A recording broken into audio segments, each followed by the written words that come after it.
Hey everyone, welcome to the Let's Create series, a series where we'll create mechanics from popular games using blueprints. Today we'll be covering jump pads and collectibles. So we're going to start off with importing our third-person character. In order to do this, we need to go to Add New, add Feature or Content Pack, and go to Third Person and hit Add to Project. The base third-person character has so much great stuff set up that we'll explore in a further Let's Create, but for now I just want to use it. It's going to save a lot of time in terms of making the third-person camera setup and all of the movement. What we're going to do now is we're going to go into Blueprints, FPS Game Mode, and we just need to modify it so we don't use the controller from the previous lesson. We're going to use the third-person character. So just make sure to click on the third-person character, compile, and save. Once you've done that, we're going to hit play just to make sure it worked. And now we have our third-person character in our scene. And as you can see, it has all that inbuilt functionality where it collides with the walls, so there's no clipping. Our character's in here with some animation. And in future lessons, whoa, that's because I changed the mask. In future lessons, I'm going to show you guys how to modify this and make it a Mixamo character. For now, we're just going to use this as the base, and we're going to make a fun little game where you have jump pads and collectibles. In order to begin, we actually are not going to modify this third-person blueprint. We're going to go back into Blueprints, and we're going to create a new folder. And this is going to be Environment, BP, and we're going to create one more folder. I'm going to call this interactable. Whoops. Do we want interactable? I'm going to call this, interactive BP. So interactive blueprints will be things such as coins that we can collect. And environment blueprints will be things such as jump pads, environmental hazards, and all that stuff. We're going to begin with the environment BP folder. We're going to create a new blueprint class, and we're going to make it an actor. This will be the jump pad and jump pad blueprint. And inside of here, what we need to do is we need something to represent what this object is. To make it really simple, let's get a cylinder. We are then going to scale the cylinder down. And we don't actually want this to have any form of collision. So go down to collision, and we're just going to make it default. No collision. The reason why I want to make this no collision is because the player will actually launch off this pad upon colliding with it, overlapping with it, but not this. They're going to actually overlap with a trigger volume. So what we're going to do is we're going to create a box collider. And you can't see it right now because it's really small. So we need to extend the box, not that much though.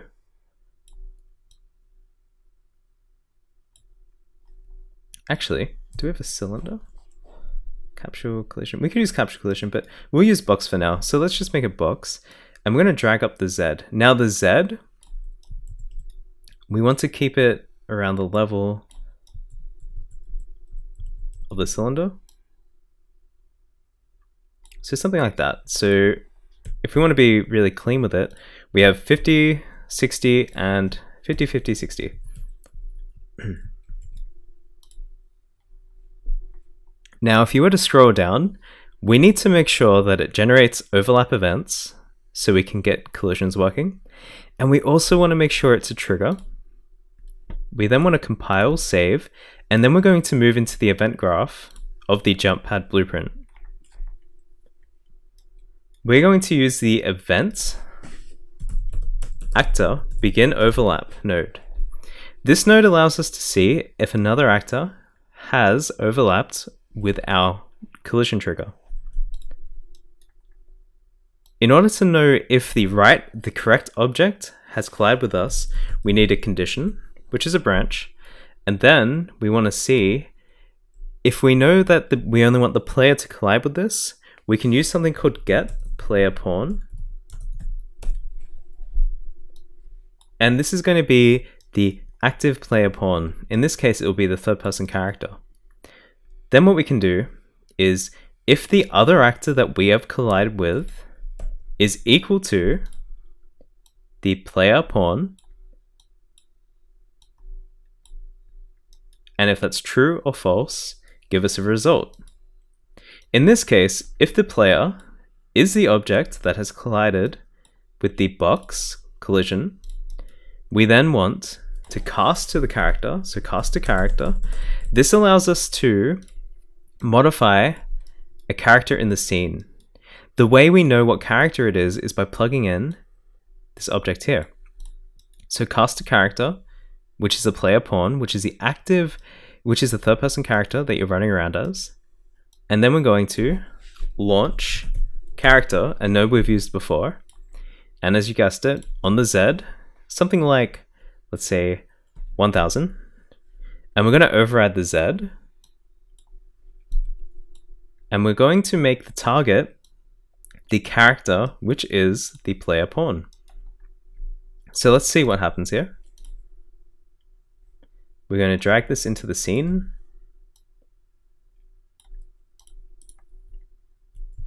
And it launches us off the map. But yeah, there we go. It launches us into the air and acts as a jump pad.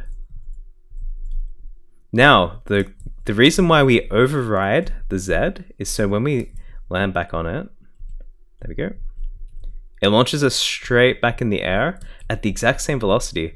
If we didn't override the Z, we'd have gravity weighing us down and we wouldn't get consistent character launches.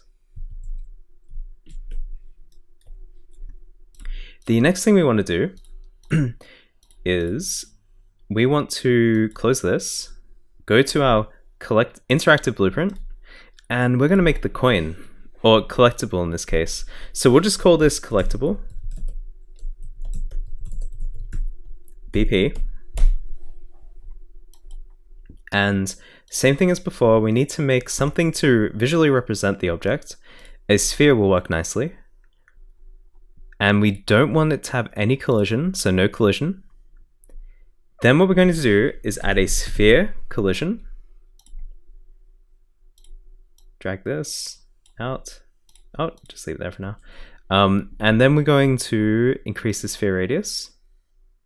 So the reason why I wanted to make a separate collider is because usually a collectible, you can get it a little out of range. It's very annoying in games when you have to go directly onto the object unless it's a super realistic game. In this case, I would like to be able to grab it when you're close enough. In this case, let's try 110. Compile, save.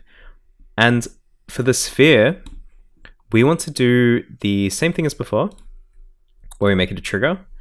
We have to make sure it generates overlap events. Compile. And then we're going to go into the event graph, and we're going to use the event actor, begin overlap node, same thing as before. And what we're going to do this time, just to test it out, is if the other actor, we're going to use equal, we're going to use the exact same thing we did before. We're going to branch out, put the condition in there, and we're going to see the player, the pawn, so get player pawn. If that is equal to that, we just want to destroy the actor target self. So we want to destroy the coin. So once again, if we overlap with the player pawn, destroy this coin. So let's just test out and see if this worked. Well, I keep saying coin, I mean collectible. So here we go. Destroys it, so we've technically collected it.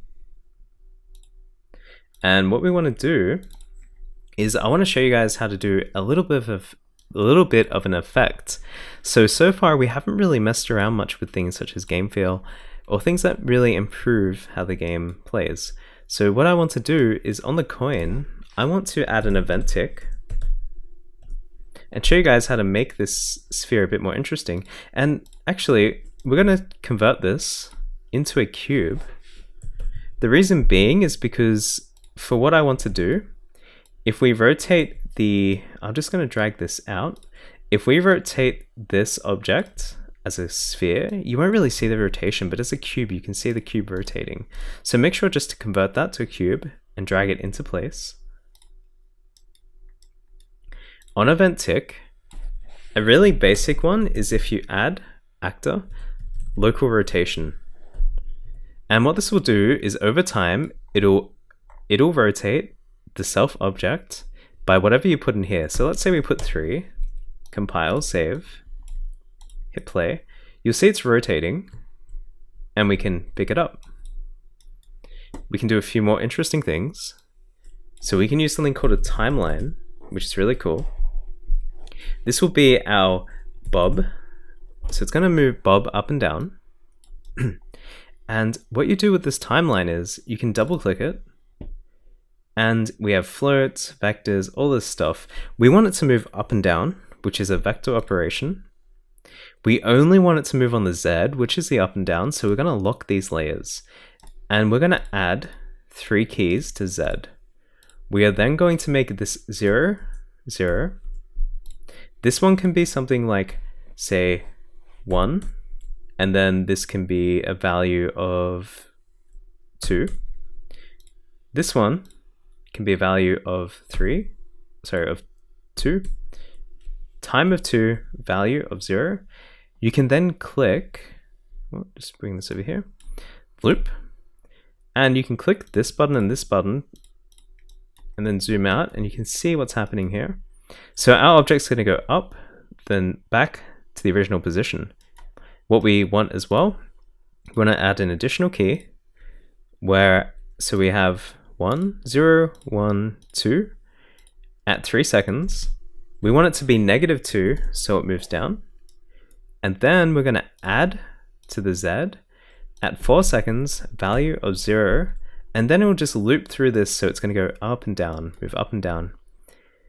We also want to make sure that the length is only 4 seconds. Do you see this bar over here? If I make it 5, it goes back here. This is the length of what's going to occur. If we leave it at 5, there's going to be this awkward 1 second pause where it's not bobbing up and down. So we're just going to make it 4. And remember, as I said, make sure it has loop ticked. So this timeline is really cool. It's going to allow it to move up and down. And the final thing that we need is we want to go from update, add, actor, local offset, whoops, not transform, add, actor, local offset. And this is going to allow us to offset the object so it can move up and down. We're going to use this track here and plug it into the delta location, compile, save, and let's see what happens. And now it's rotating up and down. And if I run into it, we can pick it up. So what I wanted to do with all of this is actually make a little obstacle course, as always. So now we've got this one, we've got that over there. I'm going to make my window a bit bigger because we're going to be working in here. Let's open up a new passageway over here. So same as last week, we're just going to rotate these out. So let's make that 90. Drag this over here. And we're going to make it something where you have to jump pad from position to position. So at the start, we'll place the jump pad here. And we're just going to make it so you have to go over here. The first thing the player is going to get is a reward, which is this cube floating up and down. We'll then extend it a little bit.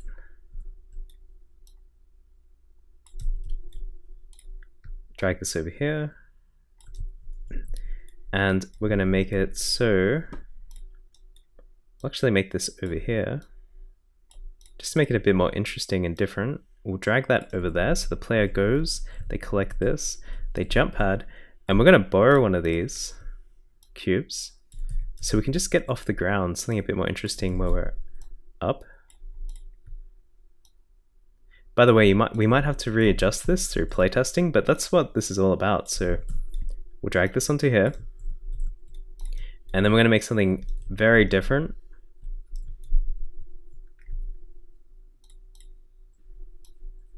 So we're going to drag this here, rotate, and now we're going to have a platform like this, where the jump pad is actually side on. And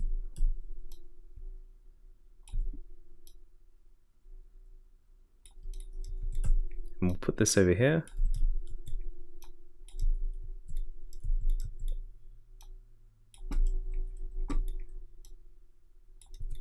I'm going to try and make it so the player has to keep up this type of momentum here. I'm just going to end it over here because I want to play test how this works. Because I'm not even sure if this will work. Let's see. So, jump, collectible, jump, jump. Oh, failed. It was also really dark to see that. I'm actually going to cheat a little bit and just scale this out. Same with this. Just because these are a bit hard to hit. I'm also going to build the lighting to see if we can get this to light up. If not, I'll just put a point light there. And I'm just going to put the end reward over here.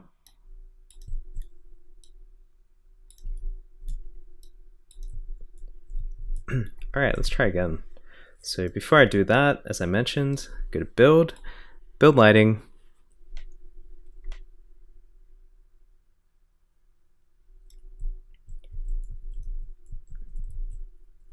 It shouldn't take very long at all.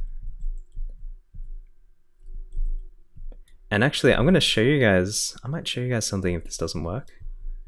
Oh no, it worked. Okay, I'll show you in the next video. So,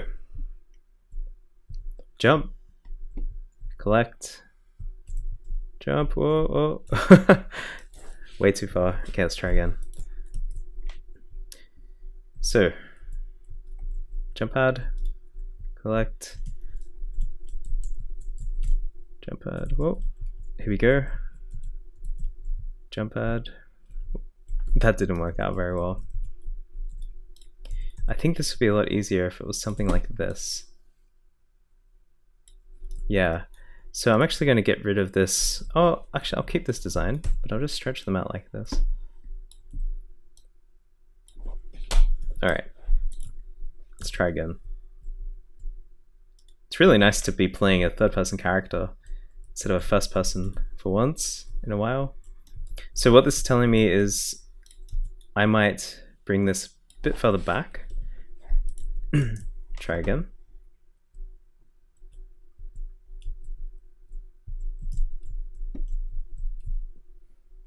Oh, actually, one other thing. We might be able to get more control over our air movement by going into the third-person blueprints, opening it. Then we're going to go into the character movement. Let's look at our jumping and falling. So we're going to make air control 1 because we had no air control. Minimize, hit play. Ah, there we go. So now I can actually dictate where I move in the air. So let's try this again. There we go. I can actually, whoa, control it all. Okay, this is really nice. Boom, boom, and made it. And can I get back? There we go, yes. So actually we can space this out way more now. Awesome. So this is how you make jump pads, how you import the third person character, and how you make collectibles in the most basic form. So the next thing to go from here is adding in sound effects and particle effects. If you'd like to see that, I can actually post a second video this week covering how you can implement sound effects and visual effects, as we really haven't spent much time adding in anything like that before, and I personally really enjoy that stuff. So let me know if you want to see that. And I believe tomorrow or the day after, I'm going to get a VR video out because my virtual reality Oculus Rift, it arrived a day early, so I'm going to actually be messing around with it as soon as I'm done with this video.